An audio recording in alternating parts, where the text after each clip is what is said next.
Le cadre sectaire et les faits décrits par les enfants sont-ils donc crédibles ou inimaginables, comme l'a écrit la juge d'instruction?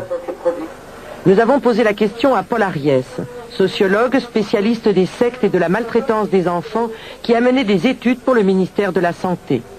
Nous lui avons soumis l'ensemble des déclarations de Pierre et Marie. Ils faisaient des prières, ils disaient qu'ils étaient des pures femmes.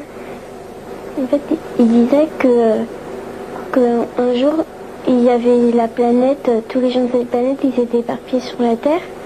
Et maintenant, il fallait qu'ils les rassemblent, le peuple. En fait, il y avait un espèce de dieu, un messager des dieux, il s'appelait, qui venait leur dire qu'il fallait bientôt partir sur leur planète, ou un truc comme ça.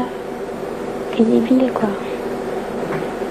Moi, j'aurais tendance à dire que ce qui nous est raconté ici est complètement inimaginable. C'est-à-dire qu'un enfant ne peut pas l'imaginer, un enfant ne peut pas l'inventer. Premier élément, c'est ces éléments, on pourrait dire, de doctrine. C'est-à-dire que nous faisons partie, si on se situe du point de vue effectivement des adeptes de ce groupe, nous faisons partie d'une élite. Nous faisons partie d'une élite qui provient d'une autre planète et qui est pour l'instant sur Terre et qui sera bientôt appelée effectivement à partir. Ça fait partie, globalement, j'allais dire, du fond commun de toutes sortes de réseaux aujourd'hui.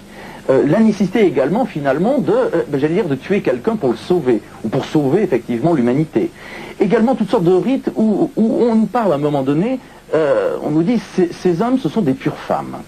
Alors ça, c'est quelque chose que l'on trouve relativement fréquemment dans la littérature. La femme, c'est celle qui féconde. Ce qu'il faut faire ici, c'est arriver, effectivement, à féconder ce qu'on appelle l'humunculus, c'est-à-dire le surhomme. Il me semble qu'on se trouve ici, au croisement, finalement, entre deux types de réseaux. C'est-à-dire d'un côté, effectivement, des réseaux soucoupistes, et puis d'un autre côté, des réseaux de magie sexuelle. Et on sait que ces connexions s'établissent de plus en plus.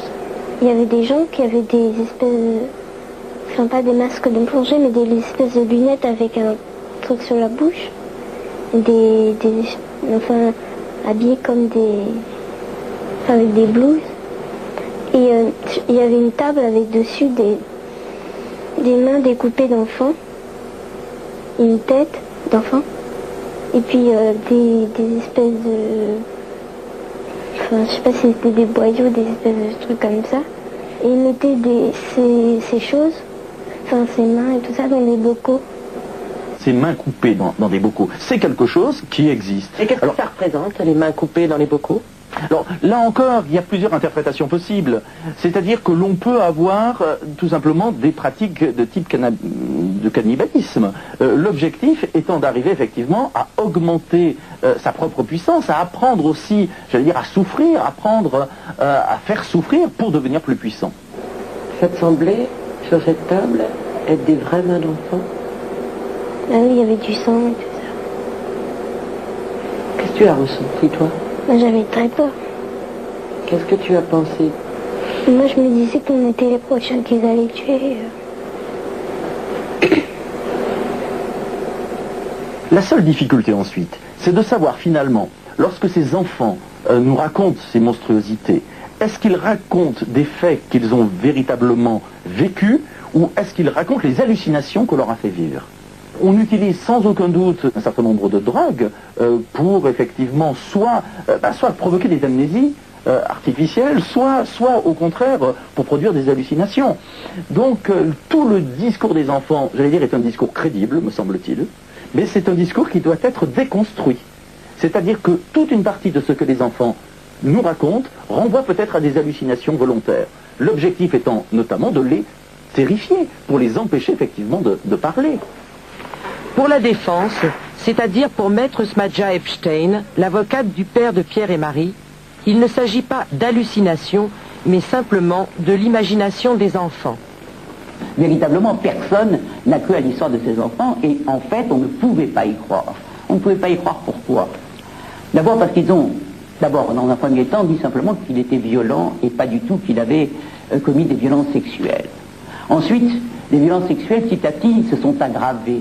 Au point qu'un jour, et c'est comme ça que l'affaire a démarré, ils ont indiqué que leur père faisait partie d'une secte. Et que cette secte, il y avait des hommes et des femmes partout, dans un hôtel, où il y avait des statues, où on voyait des têtes coupées ou des mains coupées d'enfants, où il y avait des enfants nus qui couraient dans une pièce, tout ce qui est bande dessinée. À tel point que personne n'y a cru.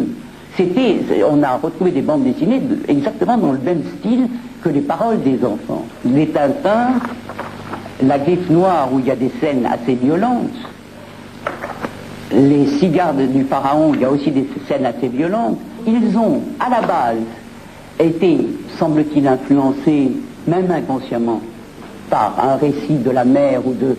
Et ensuite, ils ont puisé dans les bandes dessinées, dans la télévision, tout le Tintin. Non, des Tintins dans le Lotus Bleu, dans certaines... dans La Griffe Noire, on a retrouvé des scènes de secte, puisque c'est surtout la secte.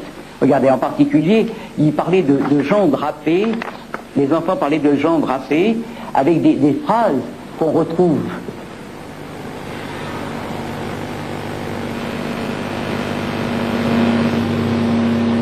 Et ça, c'est le père qui a retrouvé les lectures qu'avaient pu avoir ses enfants. Il connaissait les albums. Ah bah oui, vous savez, c'est des lectures d'enfants tout à fait banales.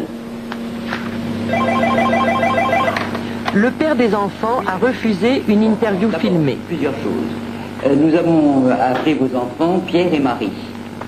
Mais il a accepté de nous parler au téléphone après quelques recommandations de son avocate. C'est enregistré, c'est pour ça que c'est embêtant. Bon, alors d'autre part, essayez de ne pas faire de psychologie. Je vous mets sur haut-parleur.